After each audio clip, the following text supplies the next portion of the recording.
Why did the Hebrew authors of the Bible omit all of the important historical names of Egyptian pharaohs? The Hebrew authors of the Bible covered up the fact that the Hebrews and the Egyptians shared the same royal bloodline. Cleopatra was the last in a succession of Hebrew Ptolemy kings.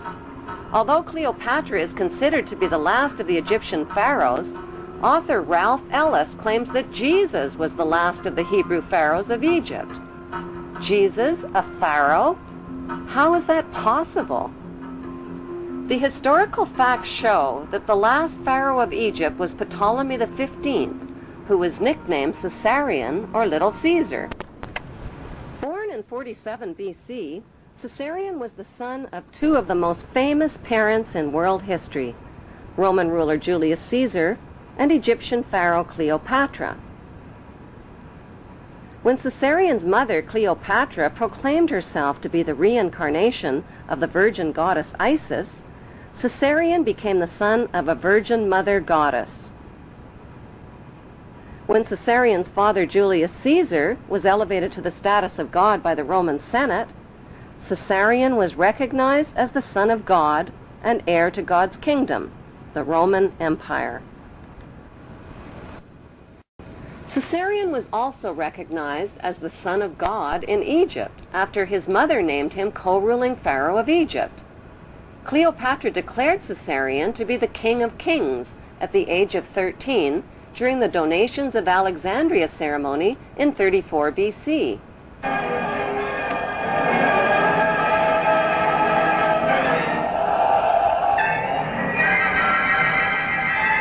The face of history suddenly changed when Caesarion's father, Julius Caesar, was stabbed to death by his most trusted men.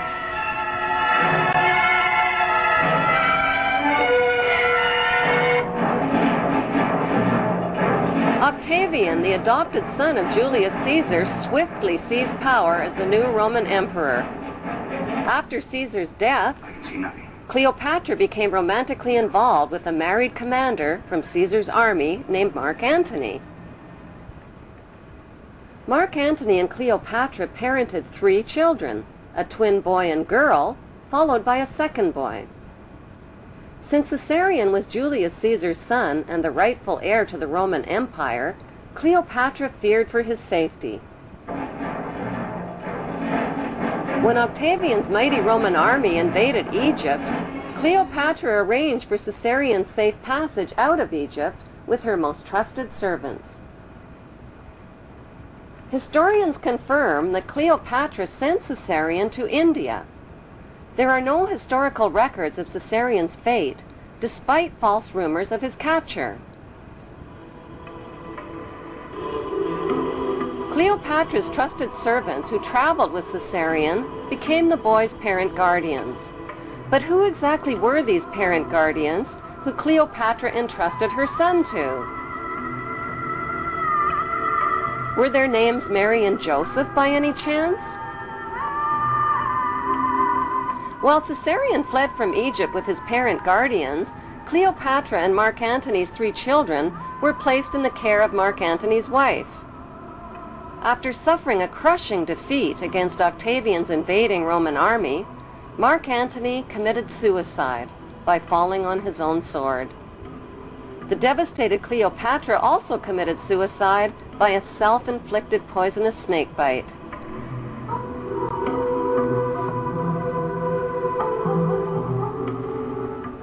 While traveling undercover through Egypt with his parent guardians, Caesarion was forced to hide his identity and change his name. The Egyptian name for Jesus is Isu, which means the son of Isis. It can be found in Egyptian hieroglyphics. Matthew 2, verses 13 and 14 of the Bible tell a parallel story of the young child Jesus and his mother fleeing into Egypt with Joseph under the cover of night.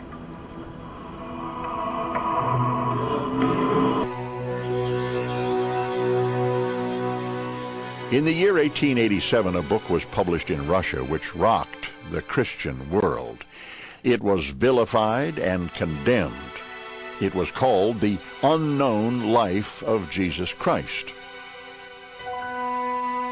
The writer, Nicholas Notovich, was a respected journalist. Notovich claimed his book was a factual report of a trip he made to the Himalayan mountains in remote northern India. Notovich may well have been the first outsider to make his way to Hemis, an isolated Buddhist monastery hidden high in the Asian mountaintops. Gaining the confidence of an elderly monk, he was shown ancient scrolls which tell the story of a scholar and prophet named Issa. In these secret records, Issa is described as a foreigner from a small Mediterranean country.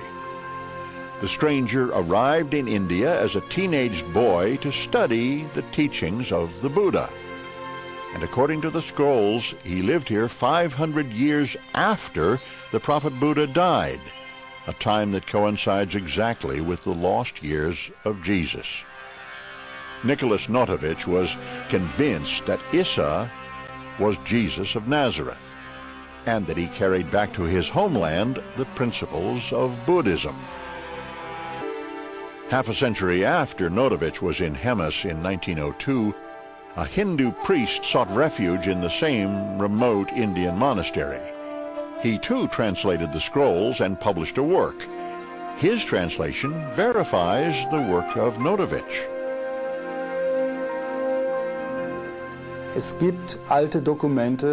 Ancient writings do exist from both Persia as well as India that Jesus did indeed travel to India, but we do not have 100% proof that he was there. The proof, however, does lie in his teachings when compared to sacred Buddhist writings. The authenticated ancient scrolls found at the Hemis monastery near Leh in Kashmir document the life of Saint Issa, leaving home at the age of 13, joining a merchant caravan, traveling the Silk Route, and arriving in India at the age of 14. The Egyptian word for Jesus is Isu, the Greek word is Iesus, and the Arabic word for Jesus is Isa. Issa continued his travels through India and Tibet and the holy cities, where Brahmin priests taught him to read and understand the Vedas. He learned Pali and studied the sacred sutras and how to cure by aid of prayer. He began teaching, performing miracles, and explaining the holy scriptures in monasteries and market bazaars. As an adult, Issa finally left India and Tibet and traveled to Alexandria, Egypt. Why Alexandria? Because that's where Issa, whose previous name was Caesarion, grew up. That's where he last saw his mother, Cleopatra, alive. When Roman Emperor Octavian invaded Egypt, Cleopatra sent her 13-year-old son, Caesarion, to India with Mary of Bithynia and Mary's wealthy uncle-husband named Joseph of Arimathea. Since Caesarion was the true heir to the Roman Empire, Emperor Octavian wanted him killed. Mary and Joseph became Caesarion's adoptive parents and later his loyal disciples. Caesarion finally returned to Egypt after 17 years in hiding. He searched for Selene and found her. He was now called Jesus Christ, a name with the same initials as his father, J.C., for Julius Caesar. He told Selene about his plan to capture his father's kingdom, the Roman Empire, which Emperor Octavian had stolen from him. He told her he would capture it not with weapons and armies, but by creating a new religion and transforming the Roman Empire into the Holy Roman Empire. Like his father Julius Caesar, who was officially elevated to the status of God, Jesus Caesarion was not only elevated to the status of God, he recaptured his father's kingdom and expanded the Holy Hebrew Empire all the way to Great Britain and the United States of America. What then, little king? The big question is, if Caesarion was born in 47 BC, how could Caesarion possibly be Jesus? Jesus was born in the year 0, wasn't he? To begin with, the year 0 does not exist on today's Gregorian Christian calendar, which jumps from 1 BC to 1 AD. Experts confirm a 7-year error was made in converting from the Egyptian to the Roman to the Christian calendar. The only way to calculate Jesus' real age is from a Bible quote which states that Jesus was baptized in the 15th year of the reign of Emperor Tiberius. Since Tiberius grew up in Octavia's royal household with Caesarion's half-sister and brothers, that means Caesarion was very close in age to Tiberius, who was born in 3 BC. By comparing important dates in the Jewish, Muslim, and Christian holy books, there is a margin of error of at least 30 years.